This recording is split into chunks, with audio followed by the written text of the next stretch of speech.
So I find that that's the number one thing that makes people feel more confident and comfortable in their playing, is just playing a little more in tune. So you're trying to improve that. Number two is sound production, trying to get a better sound. It usually means more bow speed, or lighter touch, whatever it is you have to do. You want to make that improvement. And we're going to take note of it while we're working on our scales, arpeggios, and especially double stops. And then when you go to do the tunes, you're trying to bring that to it. So that's where we want to improve the tunes as well. So those two things are most important. And the third most important thing is rhythm. Holding the long notes long, playing all the short notes the same. That's how you get the better rhythm, which also gives you more confidence in your playing. So as we go along practicing this old repertoire, I'm going to check in and see how people are feeling about those 3 or 4 things. Alrighty? Susan, you had a question? Yeah, I sent you the double stops. Did you get it? I couldn't open it on the machine I was using at the time, but I'm sure I will be able to open it on this machine. I just haven't been at this machine in a few days. Okay, it was the first time I used this new Score 3. Oh, yeah? I've never used that before, so I don't even know. I should have sent it to myself, actually, as well. Well, let me just see here. Let me just see here now, because if it opens easy here, that'd be great. Well, if it's right. Yeah, we'll see if it's right. So, hold on now. Later. Okay, let's see. Now, how come I'm not seeing that in that email from you? Oh. Oh, wait. No, that's old. Okay, I'm going to have to look for it. But I'll take a look. Yeah. I think I sent it on Saturday. On Saturday? Okay, well, I'll take a look for it. I'm sure it should probably open. It was just that when I got the email, I wasn't in front of this thing. I can't remember what I checked it on, but so I'll check it out and we'll see. Anybody else have any questions or comments or stories like murderers running through the backyard to start off with this evening? You know, fiddle music usually does start with stories. You know, that's the big thing. There was a great session. You guys missed it. It was at Dora Keogh's on Saturday, and it was International Uilleann Piping Day. And it was so great. The lady that organized it, Debbie, invited me down. 6 uilleann pipers at one time. It was just terrific. And at one time, they were playing, I think it was Colonel Fraser's, and they all went for their regulators, which are the small pipes on top of the drones that you can play notes on while you're playing. They all went for that at the same time. And it was like a bunch of gangsters going for their gun at the same time. Swear to God. 6 pipers and all of them, whoo, right over there. It was so great. But what a time. Like, what music. All pipe music, which has a particular sound and a particular drive to it. The Irish pipe music, you know. So it was a great time. But it started off with a few stories. Always does. Anyway, Pearl, did you have something? Yes, I actually have a friend who's training to be a paramedic, and he has a friend who's in student residence, and he was like a resident and he was working in the hospital, he was working in the ER, and a guy comes in with all his fingers cut off. Oh. They're asking him, like, what did you do? What happened? And he's like, well, you see, hedge clippers are really expensive. So I took up my lawnmower and was doing this, and it cut off my fingers. Oh my God. Okay, and then 6 hours later, a guy comes in with all his fingers cut off, and they're like, what did you do? You're the second guy to come in today with all his fingers cut off. And he was like, well, I was driving home, and I saw this guy pick up his lawnmower. And it was just a brilliant idea, so I tried it myself. And he cut his fingers off. Oh my God. Jeez. Wow, well that is a story. My God. It does kind of remind me of when my dad first moved out to this property here and they were cutting down trees all the time. He always said that he was so impatient, he had a chainsaw for a year before he knew that you could turn it on. Okay guys, let's get tuned up here. I'm going to mute you all. I got to tune up because I got new strings. And they're my favorites. Il Canon with my gold bracket E.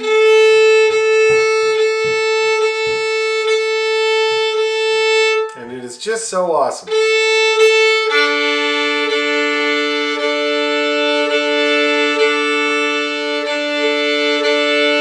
does take a little bit of tuning though.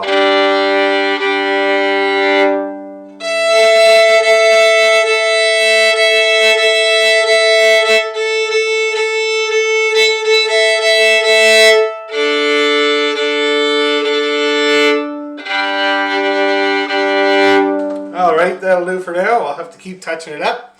But okay, so let's warm up with our old familiar G, and then we're going to move that shape to the A minor. Alright, so G major, here we go. Nice and easy. Ready, go.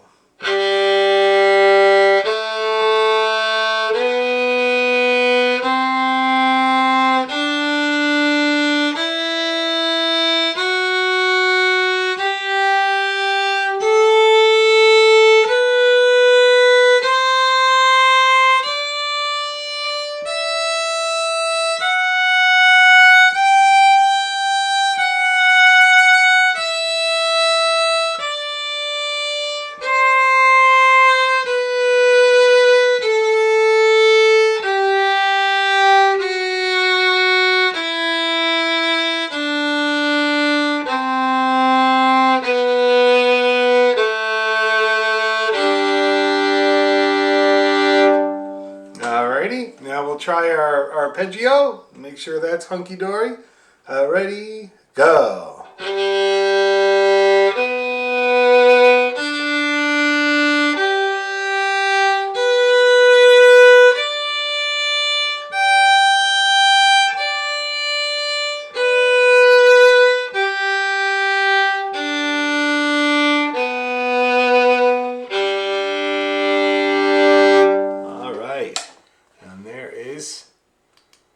Diana. Okay, well mine went pretty good, I gotta say. It was pretty solid G major there. It always could be better. But why don't we try now a little bit faster? Hopefully you guys had equal success. And we can try going a little bit faster and see if you have the same success. Hopefully you do. Hi there, guys. We're doing G major a bit quicker as a tester.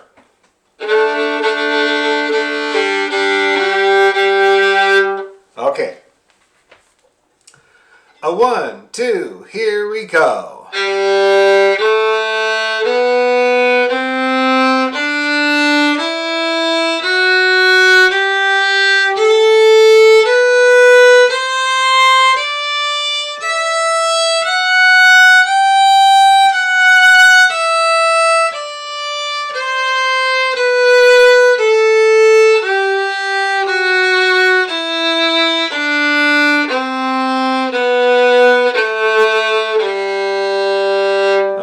Do the arpeggio on the same speed. Ready, 2, 3, go.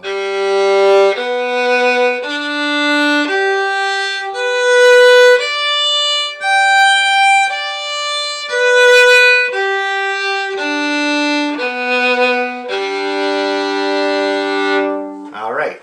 How's everybody feeling about G major at that speed? Everybody hanging in okay? Your tuner's relatively happy when you're going up there? That's good. And make sure you just pay attention to the tendencies so you can fix them, okay? Now let's try some double stops in the key of G major. Nice and easy to start off with, lots of attention to your touch. I'll try to do my best to lead by example. And we'll do 2 per, okay? A down bow and an up bow for each set of double stops. Ready, go.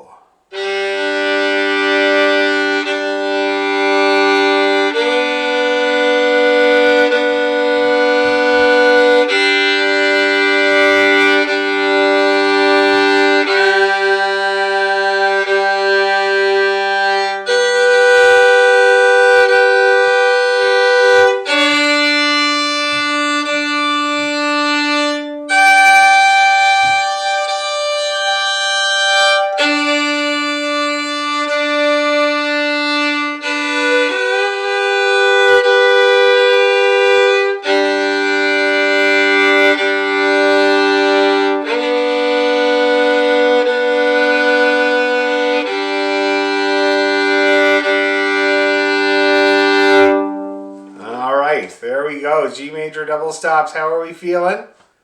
Mine got a little screwed up there in the middle. We're going to try it again because it was my fault. Now, are we doing an octave on the D or a fifth?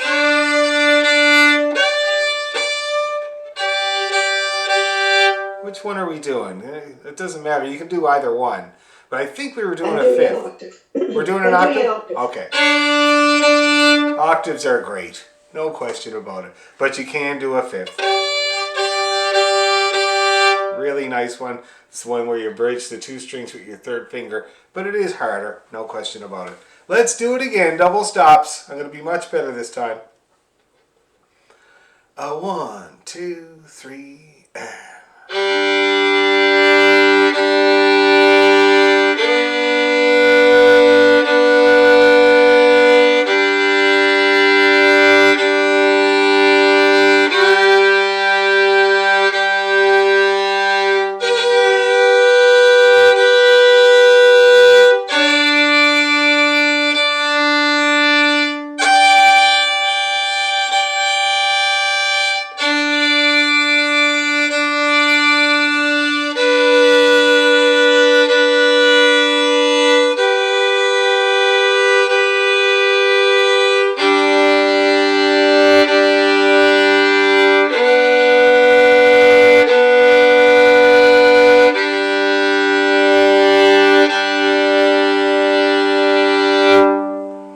these strings are just like ringing in my ear like crazy. Now, how's everybody feeling about their double stops? Anybody confused about which ones to play? I am. You are? Okay. Now I have them written out here. Pretty sure. So let me just send them to you.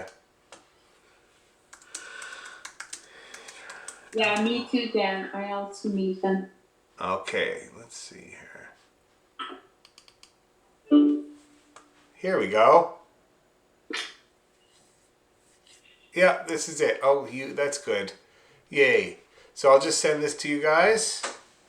So that was Jocelyn and Claire. Who else needs to read those? Anybody else? Susan Blazer? Okay. Can you send them to me as well? Sure. Yes. Pearl. Oh, whoops. Hi. I'm busy now. I just wanted to ask you if I could use Sylph's computer to read on Epic, please. You can read on Epic, yes. Thanks. Okay, anybody else need those D major or G major double stops? How about you, Elizabeth? You got them? You got them? Okay. All right, off they go.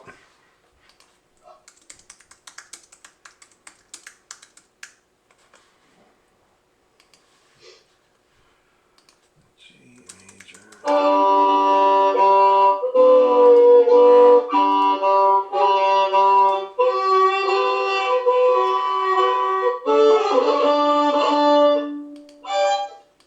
Sorry. That's okay. Hey, you had a couple of good ones there. Geez, I'm always happy when people forget to turn their mic off because I get to hear them. Nobody ever plays for me anymore in the virtual world. But anyway, you had a couple of good ones there, Elizabeth. The ones that you were having trouble with, there was a little bit of finger trouble. Mostly it was the bow. Just being a little bit too heavy. It can really be elusive because it can flatten you like crazy. And so you think it's your finger, but it's actually your bow. And for me, it's a familiar sound. When it's the bow flattening you, very familiar sound. It has a tiny choke to it compared to a regular sound that's just out of tune. Okay, so that's how you kind of listen for it, but it is elusive. So always make sure it's not your bow before you start moving around your fingers. Okay, that's for everybody. When you start moving around your fingers, especially when it's a 2-finger double stop, then you can really get lost in the water. So check about the bow first. Now, can everybody see that now? That double stop plan? Let's try her again.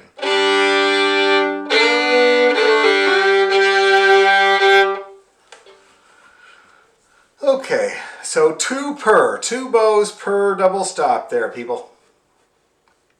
Nice and gentle and keep her moving. 1, 2, 3, go.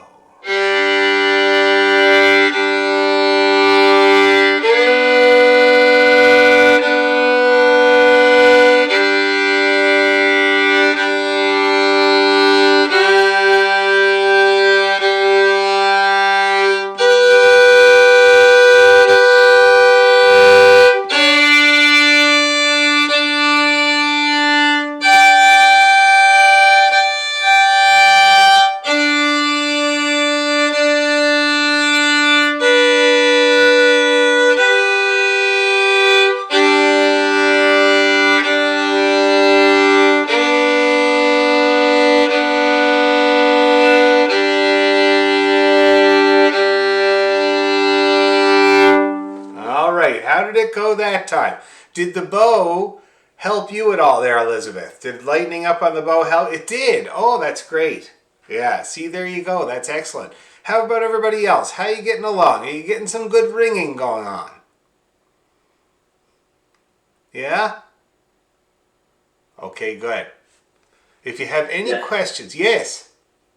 No question. Just occasionally get the ringing. That's it.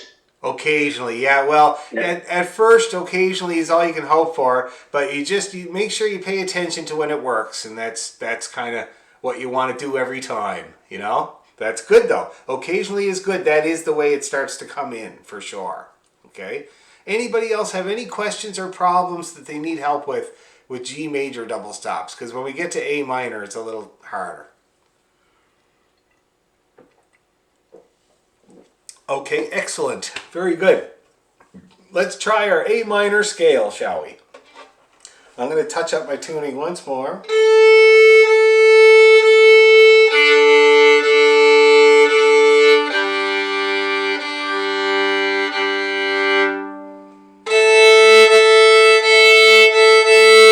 Okay. So here's your low A. And we're going to do an A minor scale in arpeggio. Nice and slow. Tune your notes and listen to me. Ready, go.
All right, let's try the arpeggio there. Ready, and...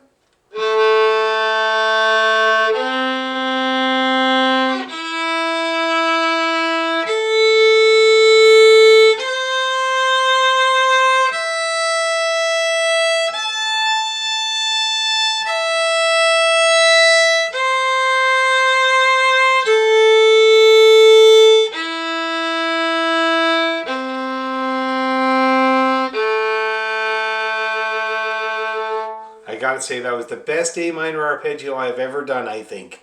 It was bang on the money, and I don't think I've ever got it bang on the money. Especially that C natural on a G string is a bugger. It's a hard one to get in tune. Even when it's in tune, it doesn't really sound right. But you get to know the sound of it. It's all you can do. Let's do it again, shall we? Maybe a little quicker. Okay, just the tiniest bit quicker. Scale and then arpeggio. Here's your low A to start with.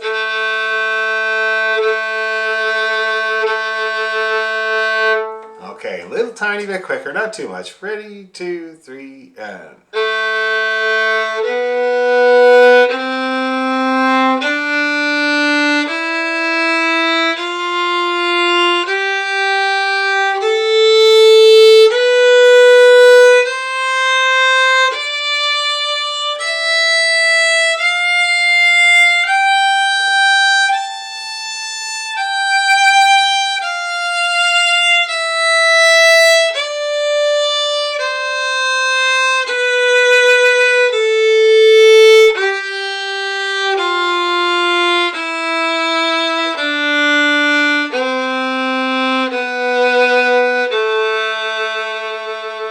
All right, arpeggio, ready, go.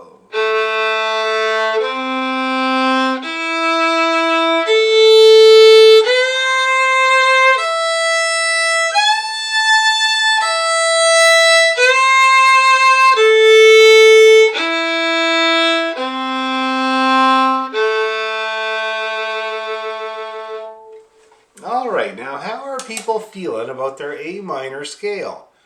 Do you still hear a few ringers? Like G, D, and high A there. You do. That's good. That's really good. How are the C sharps? Or sorry, I mean, how are the C naturals? How are those notes doing? Feeling pretty good? Oh, good. That's great. Okay. Now, let's see about these double stops. I'm going to take one more look for the file that Susan sent me.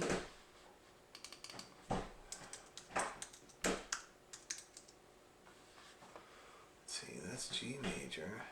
A minor. Okay, let's see if I can open this. Download. Oh, that's why, because I couldn't download it. No application set. I'll try choosing an application. I don't know. Oh, it doesn't seem to want to let me. Let me try this one. I'll try it in a different format or something and resend it tomorrow. Sure, yeah. My computer doesn't recognize this version, but it might be a thing where you convert it to a PDF. You know what I mean? In the program, because I use Sibelius to write stuff out. It's my wife's. She does it mostly for me. God love her. But there's an export thing on the program that exports it as a PDF. I'll take a look. Yeah. Yeah. Anyway, for now, we'll do it the old-fashioned way. So we got the first double stop is going to be the A and the E. So that's the 1 across the 2 bottom strings. So, and then it's going to be the C and the E. So that's that third. Okay, the next one is going to be, what is it now? So it's kind of like the G major one. We got to repeat one. So we're going to do this 5th with the 1 across the 2 strings. The next one is going to be G3 and D1. The next one is going to be this one again. Okay, and then the next one is D1 and open A. That's an E and an A. Then we'll play the 2 open strings together. And then we'll play A2 and open E together. Then we'll play those 2 opens again. And then we'll play the high octave or a 5th. Well, no, not in this key, sorry. So an octave would be good. Okay, so that's what we're doing.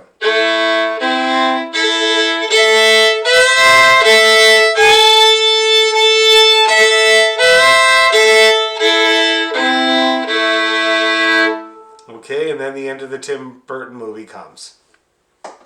So let's do it nice and easy. We'll start with the G1, D1 together at the same time. And let's do 2 long, slow ones on each set. Okay? Ready? G1, D1. G3, D1. Ones again. D1 open A. A2 open E. Opens. E3 open A. Opens. A2 open E. Opens. D1 open A. D1 G3. And the ones. Okay, is everybody figuring out the pattern there? More or less. Kind of. Now, let's try it again, but do you need me to call out those letters and numbers, or do you think you can do it by ear? Because I don't know what's worse, what's more confusing. Let's try it one more time, and I'll call out them letters and numbers, and then we'll try it without, okay? And if you have a question about one of them, just call out. Don't be shy. Let's do it again, nice and slow. Ready, go. Three. Ones ones again. 1 and A. A2E. Opens. E3A. Opens. A2 opening. Opens. D1 opening. D1 G3. Ones. Now that looked like a bit more successful. How are people feeling now? You figuring that out, that pattern? Good. Now, one more time. This time I'm not going to call out the letters and numbers. We're just going to do it by ear. Best you can. When in doubt, make a harmonious sound, and it'll be lovely. Don't worry about it. Ready, go.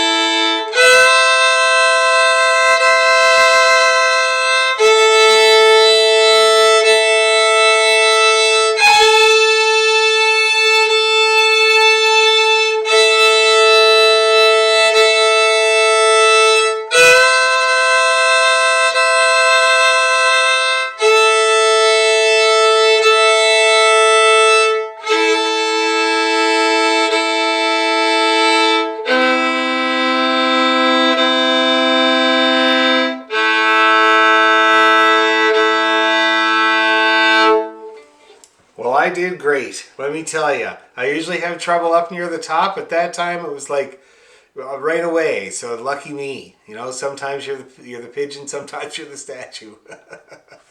Okay, how's everybody feeling now about the A minor double stops? Getting a little bit handier with them? Any questions or problems you want me to help with? Anything at all about that idea? It's tricky. It's tough.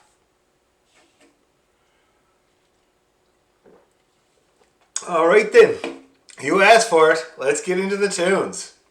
King George set. Now let me get it out so I don't start improvising and confuse everybody. I was very careful on Sunday because uilleann pipers usually don't really like a whole lot of improvisation in the tunes, you know, like they like to stick to it pretty good. So I was trying to be respectful and not do that. It was a great time though. So much pipe music. All right. Now, it occurred to me when I was going through the YouTube channel that we used to put Miss Lyle's Strathspey in front of this originally when the first iteration of the intermediate class learned this set. Miss Lyle's Strathspey was at the very beginning of it. And so it might be fun to take a look at that tune. It's a wicked tune. I just love it. I'm still playing it after all these years, like everybody does. So it might be a fun one to get and put on top of an already kind of strong set. But for now, let's just practice the whole thing, because we did get through the whole thing last week, right? We got right from one end to the other, to the end of the old King's Reel there, and so we'll do that tonight. We'll try to do that tonight.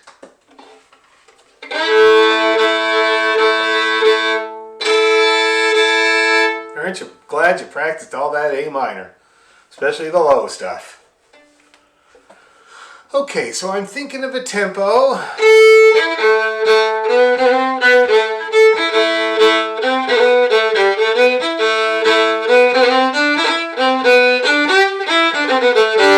Does that sound doable for everybody involved?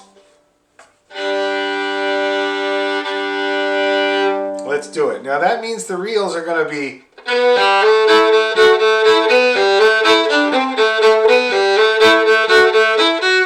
What do you think? Is that going to work, or is that too ambitious to start off with this evening?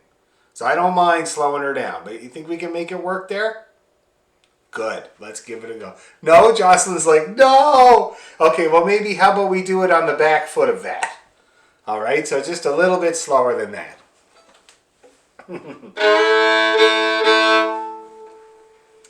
All right, here we go. A 1, 2, 3.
King George set at medium slow pace.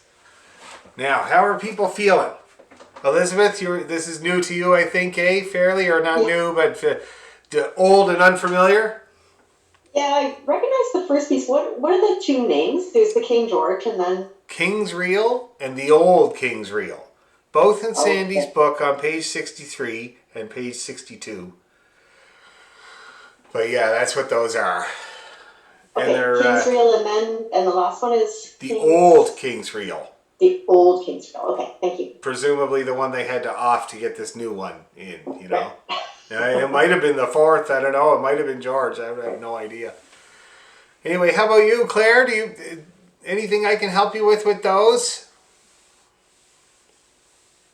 Okay, so I am still struggling with learning them because I can't find the teaching video for the King's Reel or Miss Lyle. Really?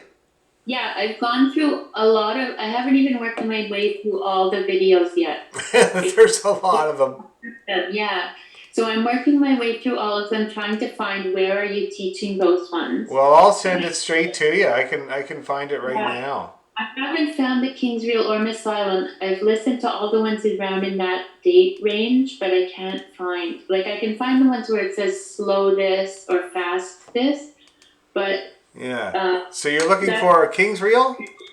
Yeah, the one where you're teaching the King's Reel and teaching Miss Isle, and I can't find either of them. Well, really? So that would be in the classes, somewhere in the classes that we did that, but I have So just it's not on the videos? Is that what you mean? No, I mean that I have a video of me playing it really slow. Yeah, that's the only one I can find. Yeah, so I'd have to go and find the class where I taught it, and it was ages ago. I'd have to go and find that. So I'll, prompt me and make sure I do it, and I will find it. Okay, because I will use historical method. Historical method. Okay. Yes. All right. Okay. Besides, I just find it's slow to learn new stuff. Yeah. So I understand. I'm still learning them. Yeah. Well, you take your time. That's no problem. And if you want some extra help sometime, I'm available. That would be so nice. Absolutely, of course. Yes. I will email you about it. Sounds good. Now, is there anybody else that's having any difficulties that I can help with? Right off the top of your head. Jocelyn. Well, I think I'm in the same boat. I gotta learn it. I think I'm playing them well, very slowly. Yeah. But tonight it just blew past me. I just have to get the rhythm. The rhythm is key, but I do listen to your videos over and over again to try and get it right. So it's pretty good that way. So you find the rhythm the biggest problem? I don't. For me, I have to hear it. I'm not super confident at reading and translating. Okay. So what's beautiful is that you've got those videos, and I can hear how it's supposed to sound.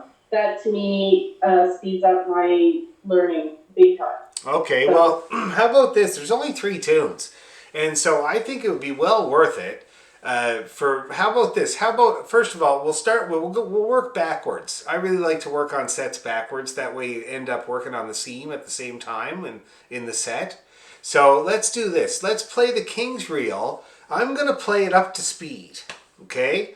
And so you guys can get a good listen to it. And then we're going to play it kind of a little bit south of that tempo that we just tried. Do you think you could manage that, Jocelyn? Do you think you could? Is that like a successful tempo that you might be able to handle? I don't know. Don't know, yeah. Well, let's try it. So it'd be a little bit slower than what we just tried, okay? Yeah. Yeah, because, it's important to do stuff at a tempo that you can actually get through it, eh? That's the old adage. So we'll give that a try, but first I'll just play the tune outright. Because sometimes when you go slow, it sounds like it's hard to get the sense of the melody going by when you go so slow, okay? So let me give that a shot here. Okay. Just going to mute everybody again. Okay, so the King's Reel.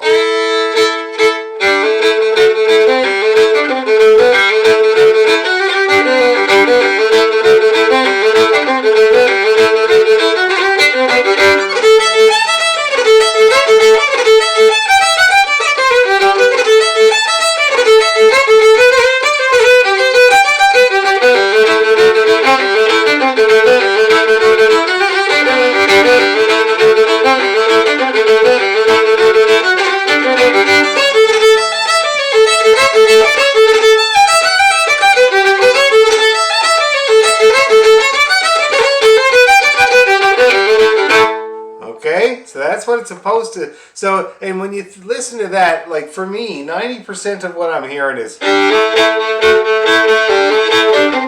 like that's most of the tune, right? And then in the second part, the biggest, most important thing is the arpeggiated nature of it. Both ways that you do it are arpeggiated. So if you stick to arpeggio notes, you got a kind of a 50-50 chance of it being right. Okay? So let's give it a try. Let's go slow. Let's go.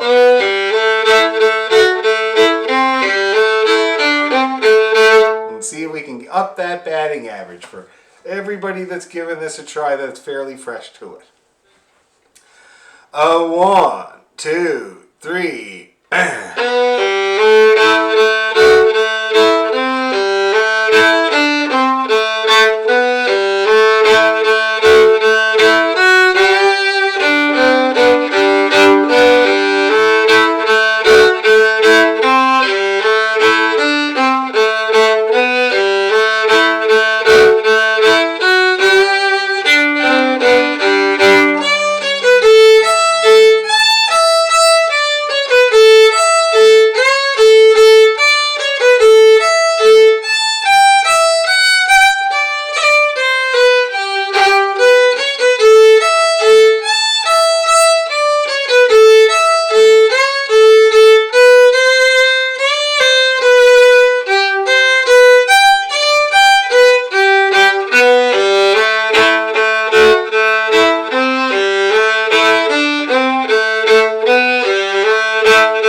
From the top.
Little bit of success there, here and there.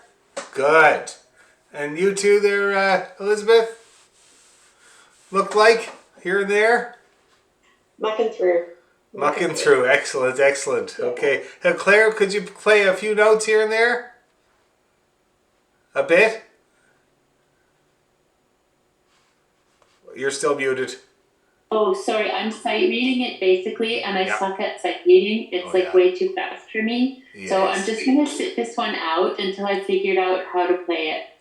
Because I feel like I'm just learning wrong notes when I'm trying to play things, and it's into a big mess, and it doesn't really help me learn it. Well, I'll tell you what too, like sight reading on the low strings is hard, right? Because of all those extra lines. Yeah, what is that, a B? You know, and then I don't have good light in this room. Can I tell you and everybody else a few tricks about sight reading? because sight reading is a huge part of my job. I have to sight read tunes all the time, sometimes at speed, like for the Scottish Country Dance Band. He always gives me a book when I arrive. Half of them I don't even know, and it's up to speed, and I'm reading like lightning through, and I've always been a good reader, but there are a few tricks for the fiddle that help when you're trying to read in a hurry, and especially with the low strings, okay? So the first trick is that if the line, for the fiddle, this is specifically for playing the fiddle in first position as well. This does not work out when you go up to the higher positions. It's slightly the same, but not quite. I'm talking about down at the bottom of the fiddle. So if the note is on a line, always going to be 1 or 3. Only 2 options there. Can't be the other 2.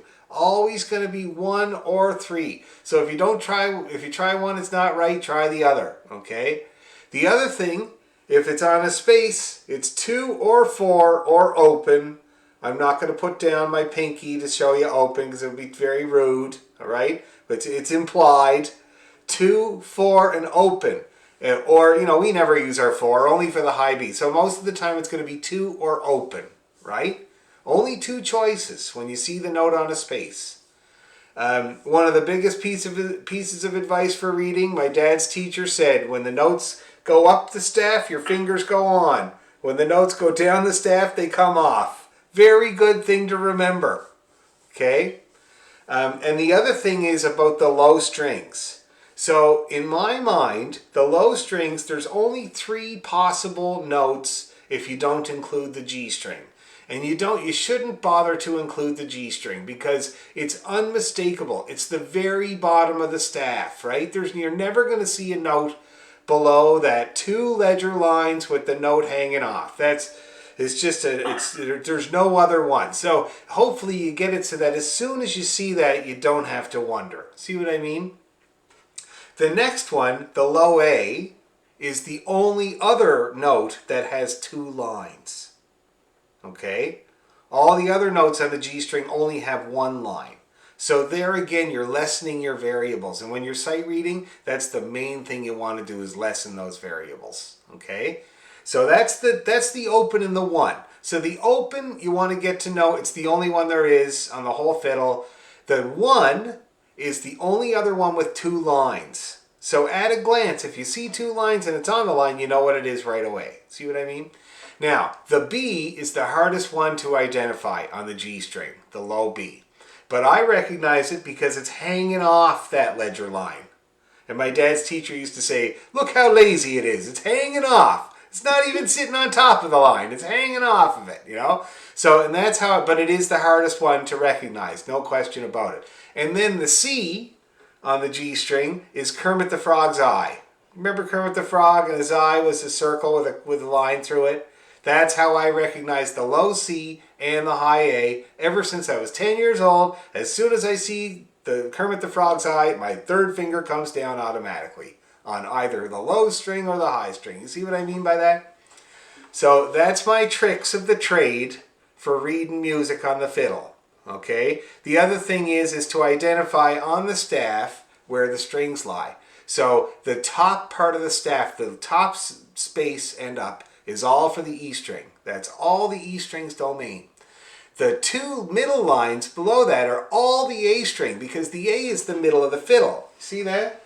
And the fiddle really kind of is similar to the staff in a lot of ways. So here's the middle of the staff, here's the bottom part of the staff, and everything on the G is below the staff. You see that? And so the staff kind of has the shape of the fiddle there. So that also helps you to identify, you know, if the notes are all in the middle, you know you're on the A string most of the time. If they're hanging around the bottom, you know it's the D string most of the time. You don't have to guess. See what I mean?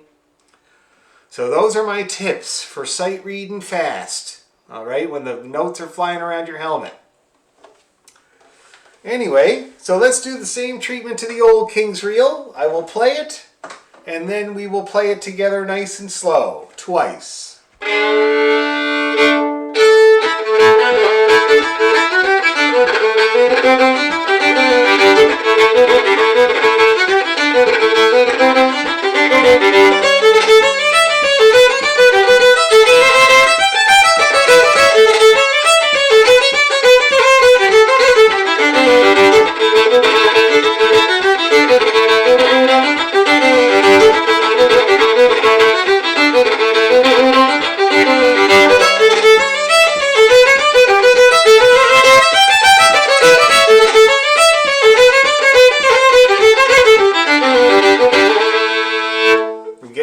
to that now. You're watching along. I can see people's heads kind of nodding as you're reading now with that new info, eh? It makes it a lot easier and quicker. Anyway, let's give it a go. Not fast, but slow. I saw you were having an attempt at playing along with me there, Jay. It was looking like it was actually working there, man. I don't know. All I have to go by is looks, but that looked pretty good. It wasn't good at all in the old King's Reel, but not too bad in the King's Reel. Oh, good. But, you know, I took lessons from Sandy in a group lesson. This was 20 years ago. And then I started going to the bow and arrow, maybe a couple of times a month. And every time I was at the bow and arrow, he was playing that set. And so it kind of sunk in my head. And although I haven't played this for maybe 10 or 12 years, the muscle memory is kind of there, I guess. So isn't that great? Yeah, that's great. That happened to me on Sunday quite a few times. My hand knew the tunes that my brain was wondering if I knew, which is great. Thank God for that. But that's great. I went to those bow and arrows too. What a time. Okay, let's try it there, everybody. So, okay, nice and easy like that. 1, 2, 3, and...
How's the success level that time around?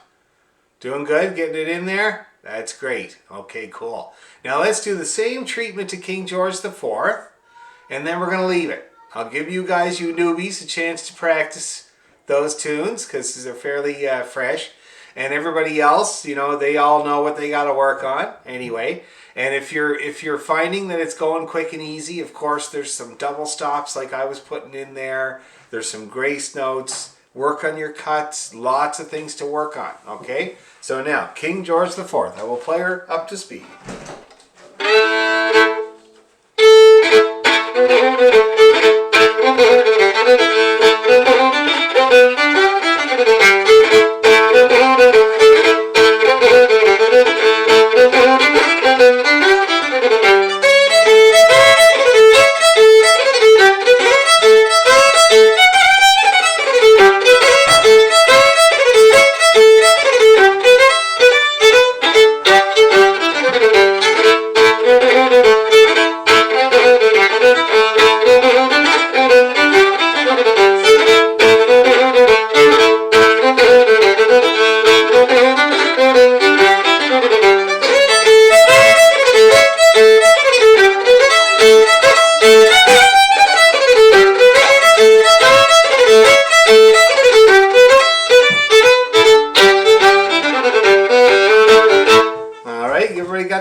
now? Does that help? You know, Strathspeys are especially hard to hear when you go really, really slow. So, anyway, but now we're going to go really, really slow. Here we go. 1, 2, 3.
How's everybody getting along with that one now? Looking good, like I said. Yes. I'm just wondering, like, when you go so fast, how do you just work up to that, like, slowly, and then, like, with your wrist being able to be really loose? Right, yeah. So the wrist really loose is, for the Strathspey, it's all my wrist doing it. See that? It's all, and it's kind of like I'm kind of, how do I describe it? It's the motion is coming from my arm, you know, but it's like I'm letting all those 16th notes flop out. See how the one thing that I do notice is when I'm doing those runs of 16th notes, my arm continues to run down. See that? And it helps with the momentum. I find that really helps with the momentum.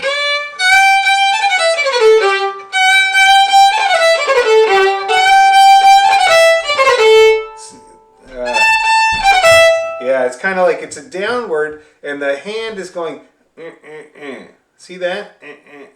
And then the big up. That might help you. But I know one thing, and I was talking about this with a couple of fiddle players on Sunday. When it's working, you feel like the bow is going to fly out of your hands. And we were talking about that, and the one guy, Jim McGee, said there's this famous fiddle player called Tommy Peoples, and he was playing here in Toronto for the Chris Langan weekend, and the bow did fly out of his hand and onto the top of the piano. So that's the feeling you're looking for. Your hand looks like this. I'm going to try to do a bunch of them. I want you to watch my hand and see if you can see what the motion is there.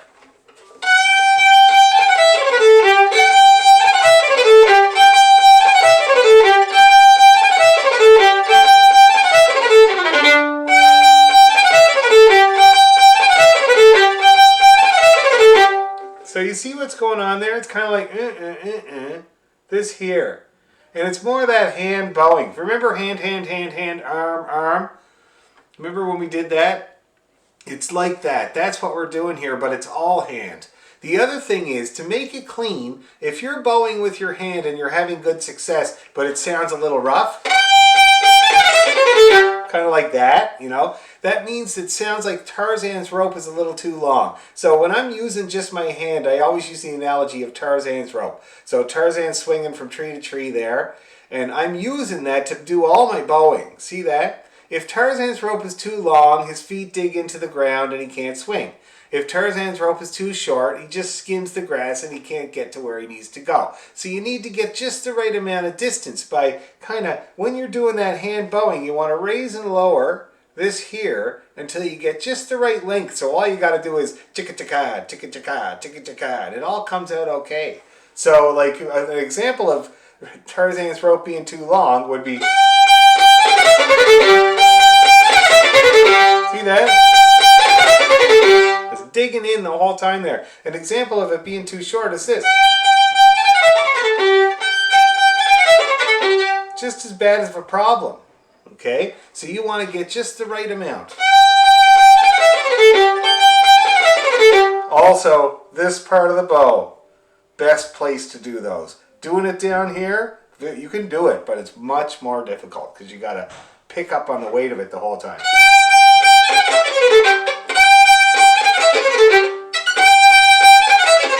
You can see how much more work that is on my arm there, up in the upper part of the bow. So you want to do it in this part. Okay, does that help you, Simone? It's a few things, but it's a combo of things to get all that right, you know? Dan, I wanted to ask you about where you grip the bow. You're up quite a ways from the nut. And is that just your style, or is that something that goes with Celtic music as opposed to classical? Yeah, so choking up on the bow, it does go along with Celtic and bluegrass, any kind of fiddle music more than classical, because the fiddle players mostly use the fiddling sweet spot of the bow, this part of the bow. And you guys probably noticed that from me. I'm there all the time. That's, you know, it's because that's where the weight of the stick is enough to make a decent sound. See, I'm not doing any bearing down work there at all. That's just the stick right there, and it makes a sound on its own. I don't have to do any amount of work to make it sound good. So that's why fiddle players tend to sit right around there, because then the weight of the stick is doing half the work for you. And then, if I have a nice loose wrist, I can play at 120 beats per minute all night, and it all happens for me. You see what I mean? So this part of the bow is easiest to play on when you're kind of choked up. See, so like, I got to tell you, Jay, I never tell anybody to look at my right hand. You know, it's very seldom because I pick up the bow and I hold it like this, which is what you're supposed to do, which my older brother Sean showed me many years ago. And when I first pick it up, it's always like this, but after a while it gets to be a weird thing that I would never ever tell anybody to do. But the reason that you see people choking up there is because when you choke up there, you got a sweet spot there where you can just play with no effort at all. And most of the time you see the two fingers come off of the bow as well. See that when you choke up? And it's this case with me too. And it's because that way I can get a really long, like I can get a dotted quarter note out of that hand. See that? Without having to use my arm. See that? So now if I'm doing it down here, it's a little bit more work and I don't quite get as much of a sweep. See what I mean? So anyway, but like I said, it's very unconscious. I start off like this, and then, but before you know it, it's kind of like that. So, okay, but that is why. That is why you often see the choke up. It works really well for many fiddle players. All right. Okay. So that's enough of that Scottish music. I would say that unforgiving Scottish music all on the low strings and in a very sad and grumbly key. So why don't we switch over and play something a little bit more cheerful. Like for instance, you remember we did O'Carolyn's Draft? Wasn't that a nice piece to do? It was just lovely. Now I'll have to send that to Jocelyn. She just looked at me with a very scared expression on her face, which I totally understand. Carolyn's Draft.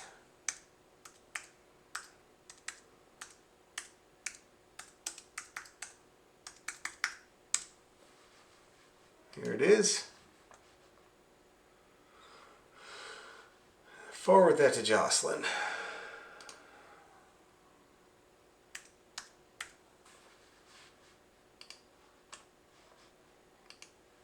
Okay, you got it now there, Jocelyn. It's a beautiful tune. Claire, do you have that one too? You do? Okay, great.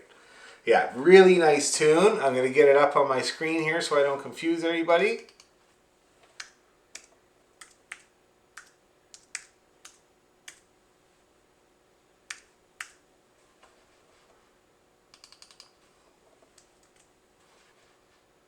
It would be in documents, maybe. Let's get it up on this screen. There we go. Okay. So let's give this a go at a nice moderate speed. It doesn't have to be fast, which is just delightful. Now let me see how fast we'd normally play it.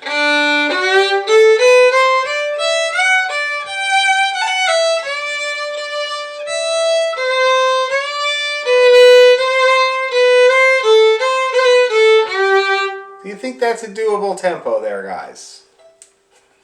All right.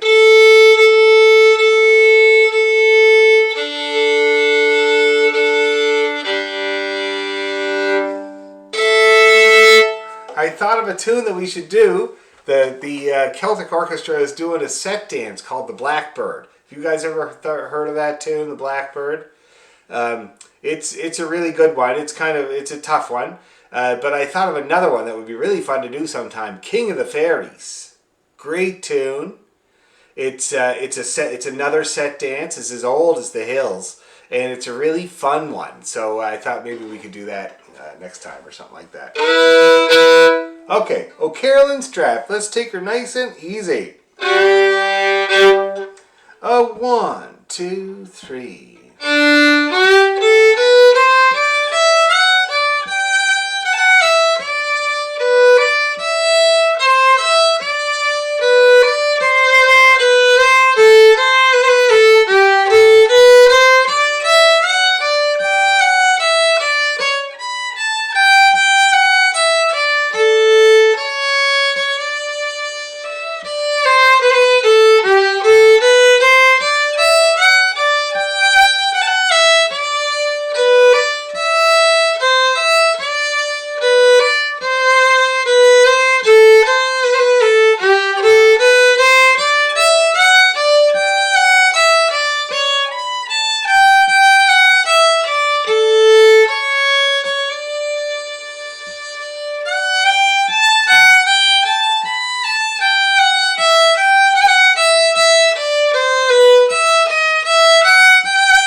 everybody doing with O'Carolyn's draft?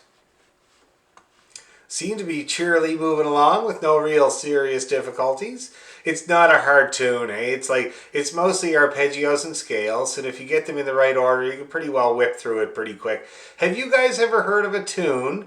It is very pretty. It's not the only one. He was very, very prolific, Turla O'Carolyn. He had thousands of tunes. The book is a really good book to have. I usually have it on hand, but I don't see it anywhere. Anyway, it's a great book to have. It's all of his music, and I just sometimes just open it and start reading, because some of the tunes are so nice and interesting and quirky. Has anybody ever heard of O'Carolyn's Concerto? Yes. You have. Okay. Let me play it for you because there's a funny story about it. Apparently there was like an aristocrat, a composer. I don't know which one it was. I've never heard the name of the composer that was at one of the aristocratic houses that Turla O'Carolyn used to hang out at and sponge off of all the time and then write a tune about. But this guy, he played a concerto on the piano, it was, I think, at the time. Or no, the piano wasn't around. It must have been a harpsichord, I guess. And he played a concerto, and everybody really raved about it. And the lord of the manor turned to Turla and said, "Well, now I don't suppose you could ever write anything like that." And Turla O'Carolyn said, "I could write something like that right now." And he played this tune.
Carolyn's Concerto.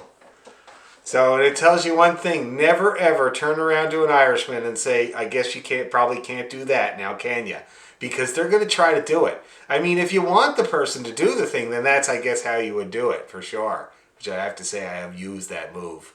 Anyway, sometime we'll take a look at that tune because it's basically, I don't know if you noticed, but it's a study in the key of D. It has every arpeggiatic combination and scaly bit in the key of D, and it takes the whole fiddle, which is really nice. So one of these days we'll take a look at that tune.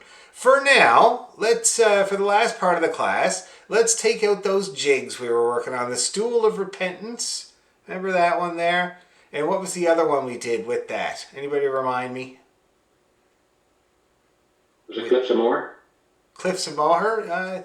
We were doing that, so we'll work on that as well. But I thought we had one with the Stool of Repentance. Dan, just before you leave Carolyn's drop, third line, sure. Second bar, there's a C natural marked.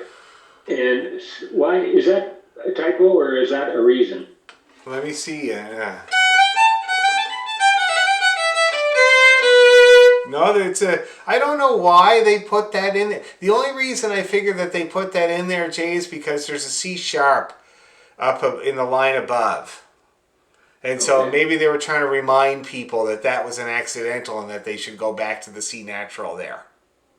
Good enough. Yeah, because that is the first C. Wait. So,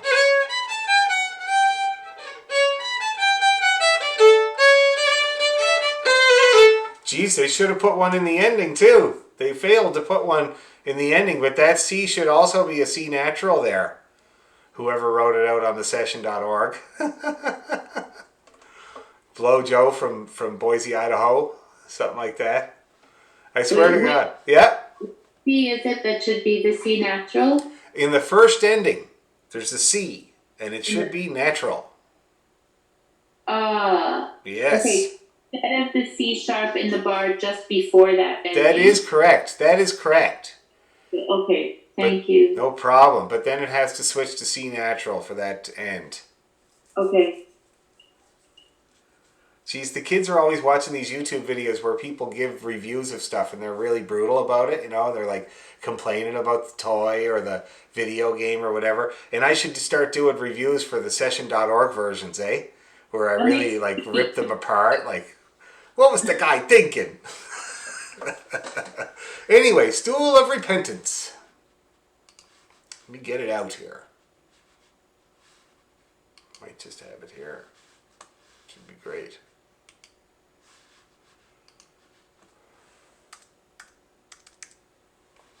I do. That's great.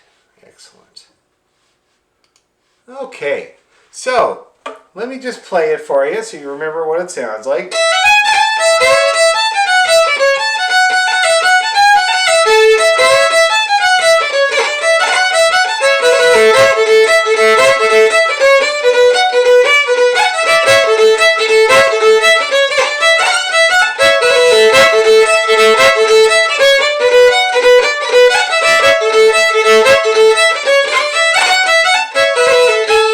You know what we should do after this? We'll learn it. Is Ethel Highlanders. You guys know that one? It's a great tune.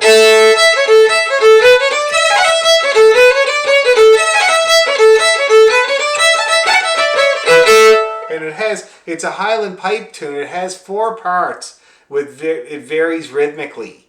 And I think it would be really, you guys would love it. I mean, me and my band play it just for the crack. We used to play it at the local, play all the different parts, like switch them all around, play different ones on top of each other. It was so much fun. It was really always a good time. So maybe we'll take a look at that to put with the Stool of Repentance. Okay? But anyway, let's take a look at the old stool. What an unfortunate name. Like, wonder if they were Presbyterians. Okay.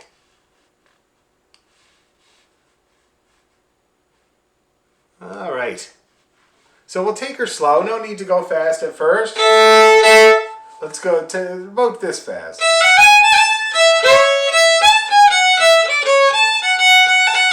Okay, 1, 2, 3.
now. How are we doing at that tempo?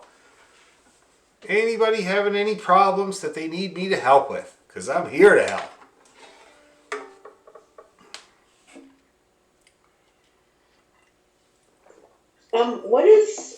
What is the exercise for practicing crossbowing? Oh, there's a couple.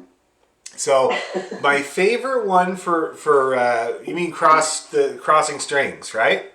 Yeah. Yeah. My favorite one for crossing strings, and you can never go wrong with it, is down on the G, up on the A, with no sound on the D string. Because when you cross strings, when I cross strings, I do it like this. See that? Now, a lot of you guys might do it like this. Okay? And that's what really costs you time and effort.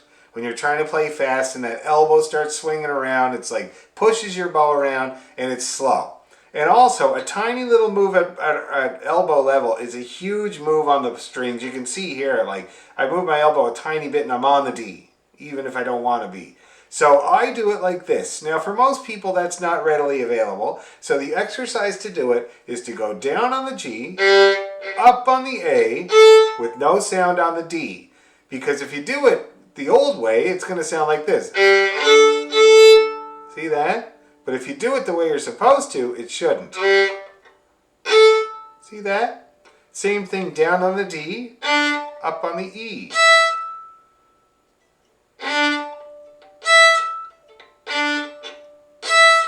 And then you switch it around. You go up on the G, down on the A. Do it different parts of the bow. See that? So that's my favorite, all-time favorite one. It has been the most effective for most of my students all these years. And if you can't do it, now, if you keep looking in the mirror and you think you're doing it, but it looks like the funky chicken, then you just got to put your elbow up against the doorway. See that? And then you do it.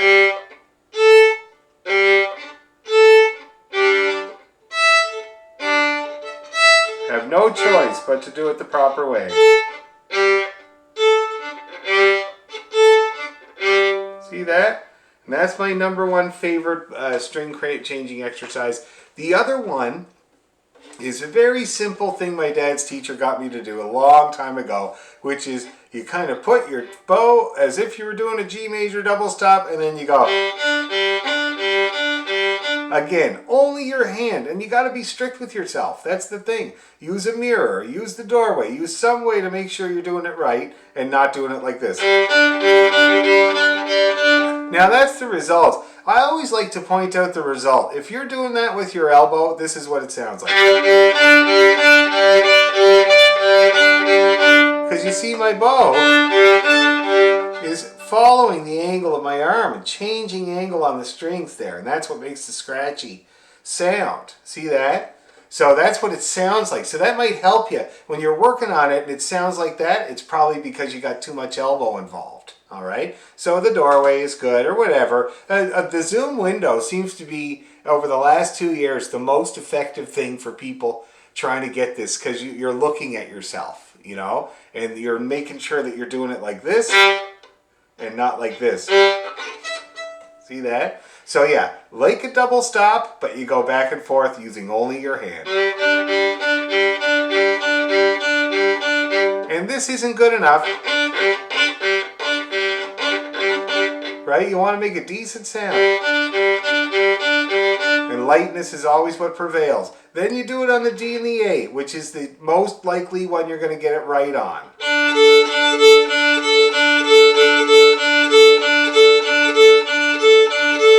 Remember your bow push-ups, right? That's what you're doing. You're really working out that bow push-up skill when you change strings. It's really all it is. And then, so that should be the easiest one, because it's really, if you look at my right hand, a little bit of a dive of my fingers, and I'm on the A. And then I push up, there's my D, a little bit of a dive of my fingers, and I'm on the A. Very handy. See that? And then, the A to the E is the hardest one. One thing to remember about the E string is a straight up and down motion with your bow, whereas the A string is the out motion. So for many people, just doing the two different motions, this scooping kind of scoop and spread, scoop and spread, scoop and spread, seems to do the job.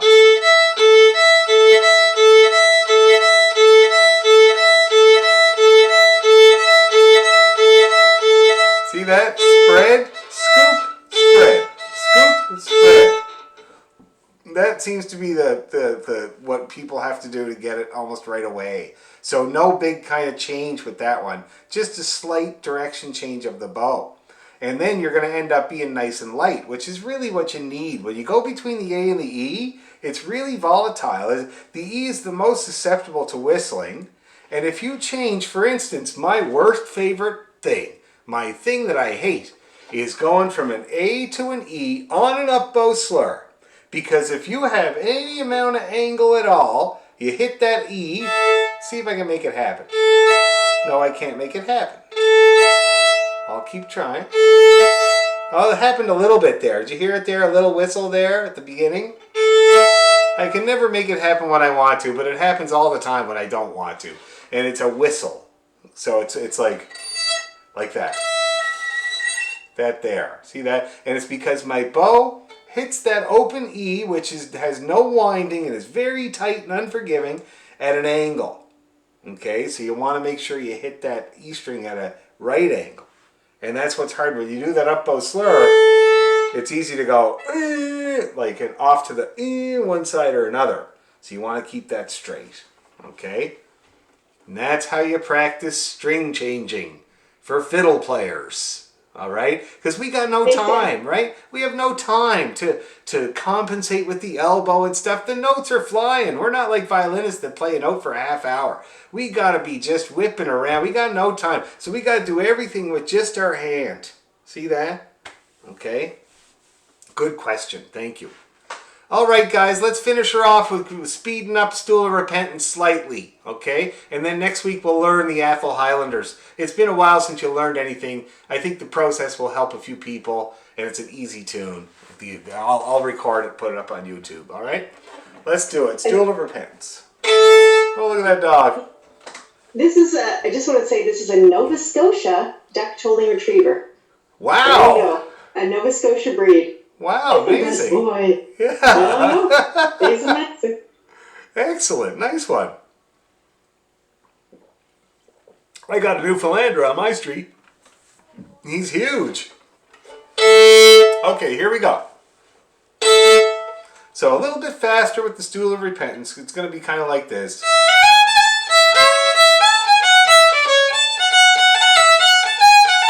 Okay, just keep that bow flying. We're going to do it 3 times. 1, 2, 3.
everybody. I've worked hard enough.